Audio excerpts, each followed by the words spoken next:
السلام عليكم ورحمة الله وبركاته، أهلا بيكم. الفيديو ده إن شاء الله واحد من أهم الفيديوهات اللي موجودة في الكورس بتاعنا، لأن الفيديو ده هيتكلم عن البورتفوليو ده واحد من أهم الحاجات اللي عندك كفريلانسر. ممكن تعتبر البورتفوليو ده هو صفحة أعمالك، أو هي دي الترجمة الحرفية بتاعته أصلا، هو صفحة أعمالك أو المشاريع السابقة بتاعتك. من الآخر كده دايما بحب أعمل التشبيه بتاع المحل، اللي هو إيه؟ البورتفوليو هو الباترينا أو الفاترينا بتاعة المحل.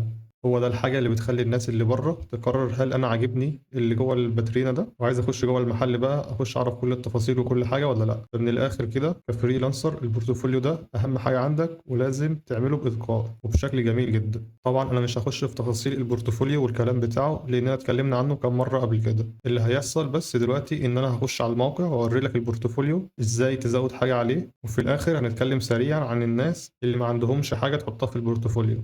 وانت في الحساب بتاعك البورتفوليو ليه سيكشن خاص لوحده هو بس. لو عايز مثلا تزود حاجة هنضغط هنا. تمام. بعد كده من المكان هنا بتحط الحاجة اللي انت عايز ترفعها. هنا لو عايز ترفع صورة، عايز ترفع فيديو، عايز ترفع تكست. هنا لو هتحط لينك للموقع انت عامله مثلا، او هترفع مثلا ده لو ترفع ملف فايل بي دي اف وورد. هنا لو رفعت صوت، اللي هو الصوت اللي لو انت مثلا شغال فويس اوفر او كده، فده الحاجة الخاصة بتاعته. هنا بيقول لك حط عنوان المشروع بتاعك وهتكتبه هنا. بعديها هنا بيقول لك ايه الدور بتاعك في المشروع ده، ودي حاجة اختيارية تحطها او لا، بس الافضل ان انت تحطها. من الاخر ده معناها ايه كان منصبك في الشغلانة دي. يعني مثلا لو انت رافع شغل تصميم فتقول والله انا كنت الجرافيك ديزاينر في البروجكت ده. او لو هو مثلا موقع كامل بس انا ما كنتش الديفلوبر بتاعه، لا انا كنت مثلا الكاتب بتاع الموقع، الكونتنت نفسه الكتابة نفسها انا اللي كنت كاتبها. يعني انا مش عامل البرمجة للموقع، لا انا اللي كنت الكونتنت رايتر بتاع الموقع ده، وهكذا. بعد كده بتكتب وصف أو الفقرة عن المشروع بتاعك، بتشرح فيه بالظبط إيه الشغلانة دي وعملت إيه فيها وليه الشغلانة دي حلوة وليه أنت عارضها والكلام ده كله. من الآخر كده فقرة حلوة تشرح للعميل بالظبط إيه الشغلانة دي. وآخر حاجة تحط هنا السكيلز بتاعتك أو المهارات اللي إحنا استخدمناها في إنشاء المشروع. فمثلا لو أنت زي ما قلنا أنت الكونتنت رايتر، هتشوف أي حاجة تخص الكتابة. كونتنت رايتر مثلا، كونتنت، مفيش حاجة كده، مفي رايتر. نشوف كده حاجة تبع الرايتنج. رايتنج مثلا، رايتنج يو اكس، مش عارف رايتنج يو اكس، رايتنج كده. تحط المهارات اللي انت استخدمتها في المشروع ده، وليك 5 مهارات بس. انا كده استخدمت 2، فاضل لي 3 احطهم كمان. انا هعمل مثال بسيط نملى المكان ده وهرجع لك تاني. تمام كده انا رفعت كل حاجة اهوت. دي الصورة اللي انا اخترتها، وكتبت مثلا هنا ان ده يوتيوب صاب نيل، صورة مصغرة لليوتيوب. وبعدين جيت عند اسمه ايه، الدور بتاعي في المشروع، قلت ان انا السينيور ديزاينر بتاع المشروع. بعد كده كتبت وصف صغير عن المشروع بتاعنا. انت شوف انت ايه المفروض انت بتشوف على حسب شغلك ايه هتكتب ايه. انا قلت ان انا عملت الصورة ديت للكلاينت بتاعي على اليوتيوب فيديو، وهنا قلت ان معدل الضغط على الفيديو ده زاد بنسبة 60% بسبب الصورة المصغرة بتاعتي. بعد كده كتبت السكيلز اللي بتاعت المهارة. هنا كتبت جرافيك ديزاينر ويوتيوب ساب نيل. المفروض هنا أملى 5 مهارات بس عشان ده مثال بس. كمان أنت ممكن تضيف أكتر من صورة للمشروع بتاعك عن طريق إنك تضغط هنا Add Content وتختار نفس الكلام، صورة فيديو تكست، شوف أنت المناسب لمشروعك أو شغلك إيه وتضيفه تاني. خلصت الكلام اللي هنا نضغط Next. هنا بيقول لك المشروع بتاعك ده هيبقى شكله ده، اسم المشروع، الدور بتاعك، المشروع الوصف بتاعه، والمهارات اللي أنت استخدمتها في المشروع ده.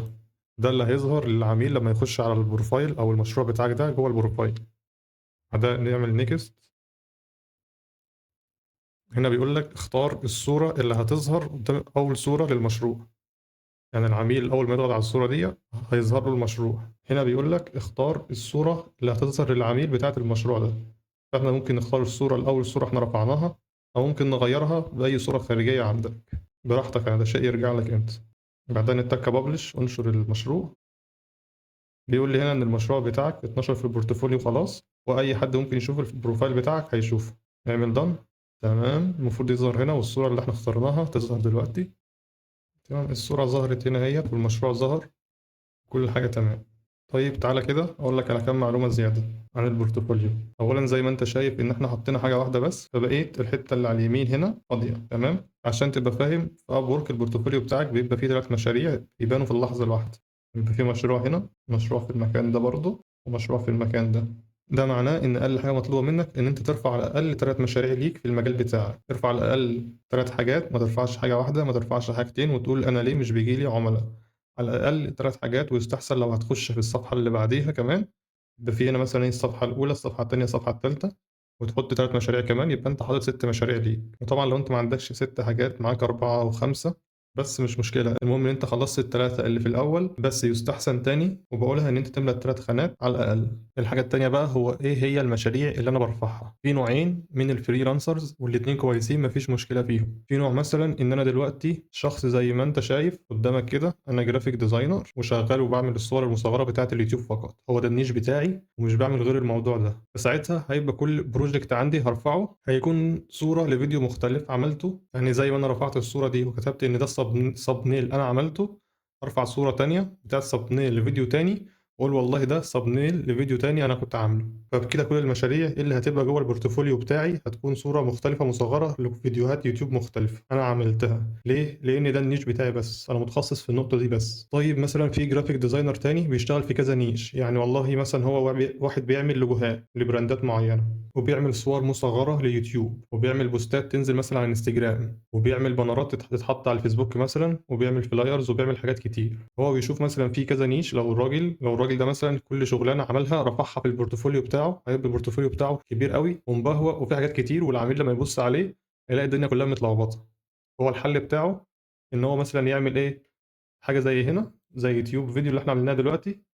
بس الفكرة إن هو يعمل مثلا يوتيوب thumbnails بس، يحط 6 thumbnails، 6 صور مصغرة لكام فيديو هو عملهم قبل كده، يحطهم تحت بعض، وجنب كل صورة يوصفها دي مثلا الصورة دي بتاعت اليوتيوبر الفلاني، ومعدل الضغط زاد على الفيديو بسبب الصورة ديت، وبعدها يحط الصورة اللي بعدها والصورة اللي بعدها وهكذا.